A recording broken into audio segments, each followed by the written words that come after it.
Did an American Werewolf in London start 80s horror? I think we've been giving the wrong movies credit over the start of 80s horror. And before you start writing in the comments that I'm wrong, for example, you're going to put like The Fog, The Shining, or Friday the 13th as the start of 80s horror. But hear me out first, because I'm not talking about the first horror movie ever released in the 80s. I'm talking about the movie where horror actually started to feel like the 80s. I think about what we love about that decade: the practical effects, the gore, the blood, the transformations, the dark humor, the music, and the fact that you could be upset by something and still have fun watching it. And the more I thought about those things, the more I came back to one movie: 1981's An American Werewolf in London. And it so happens on August 21st of this year in 2026, we are celebrating its 45th anniversary. Happy anniversary, An American Werewolf in London.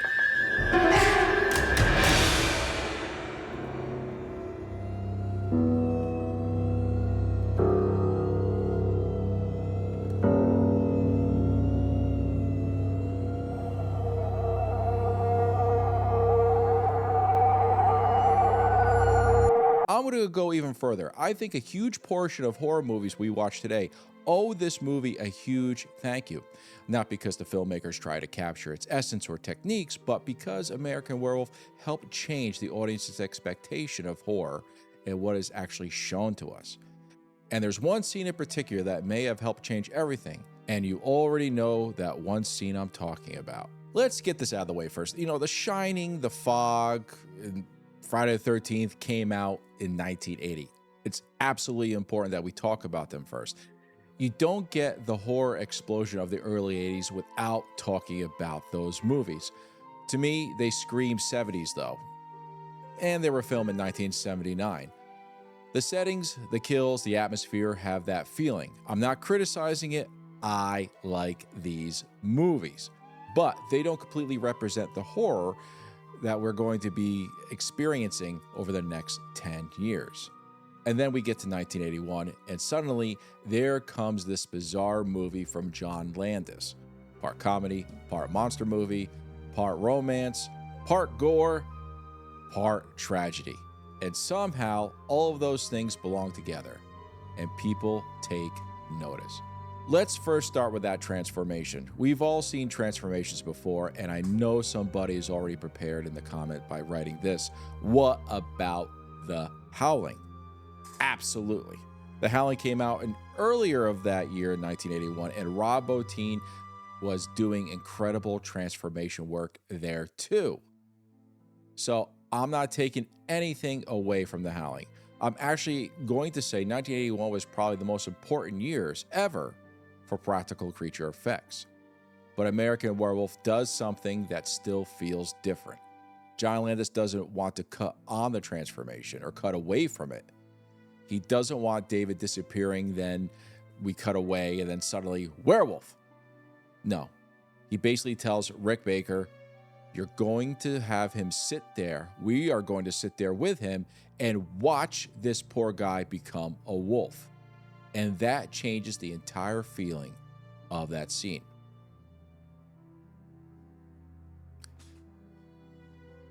This is where the effects become really important. The transformation wasn't one trick. It was a collection of different techniques working together. Mechanical pieces, prosthetics, inflatable bladders, fake body sections, somebody in the floor, staying there for hours, hair applications, hair appliances. You see David's hand physically stretch. You see the structure of his back underneath the skin stretch, his face pushing outward, his legs change, his entire body looks like it's fighting against itself.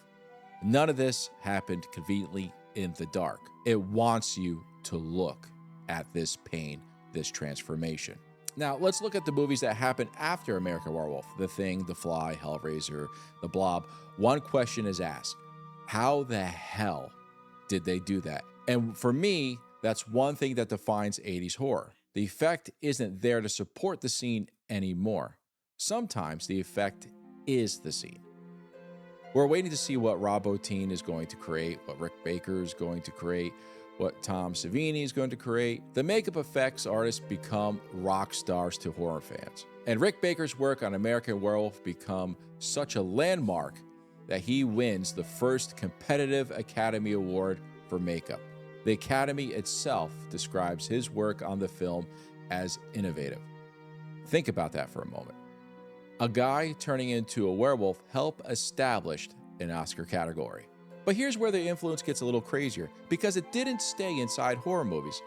Michael Jackson saw American Werewolf in London and loved it.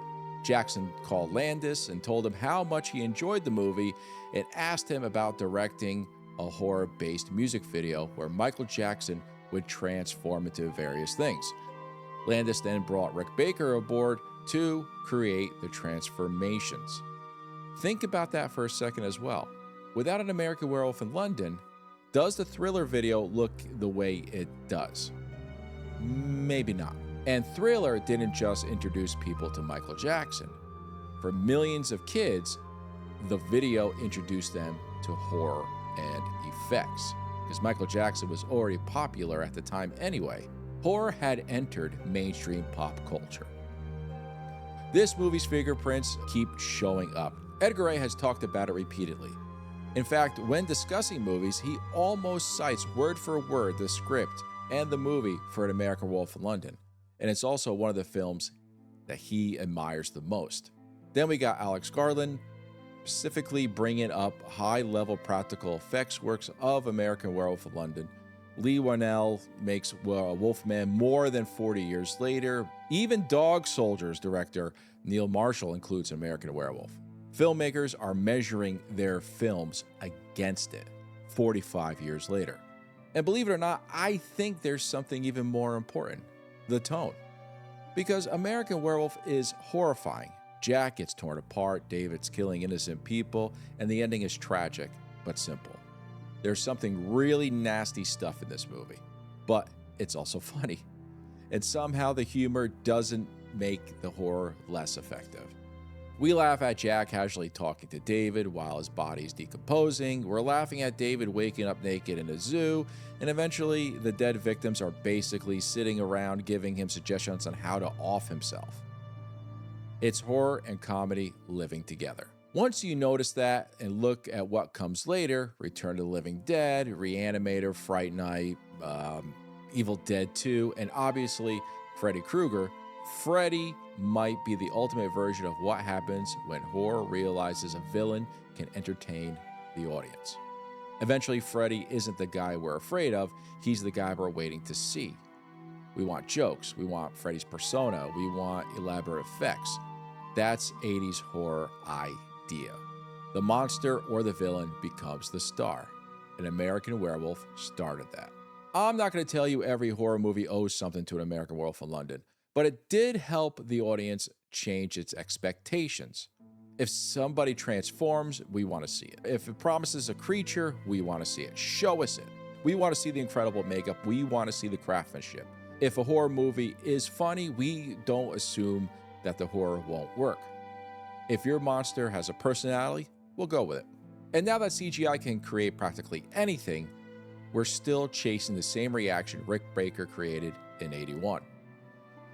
So I'm not saying American Werewolf in London invented 80s horror. It didn't. Halloween helped explode the slasher of the 80s, even though it was made in the 70s. The Howling pushed the transformation effect at most exactly the same moment, and obviously everything we're talking about has roots going back decades. But sometimes a movie comes along where everything suddenly meets: an old horror movie and a new one. Practical effects, gore, comedy, music, sex, body horror, a sympathetic monster, the effects artist becomes a celebrity, and the idea that a horror movie can absolutely be horrific and still be a hell of a lot of fun. That's An American Werewolf in London. And here's the biggest compliment I can give this movie. Nobody watches that transformation today and says, well, it looks old or it looked good back then. People are still in awe of it. My own kids think it's real. And that's when horror changed. And I think that's when 80s horror really started. And more importantly, where a small little channel took its inspiration from. What do you think? Does American Werewolf in London deserve that kind of credit, or is there another movie you think truly started 80s horror? Let me know in the comments. Let's have a nice discussion. I'll see you next time.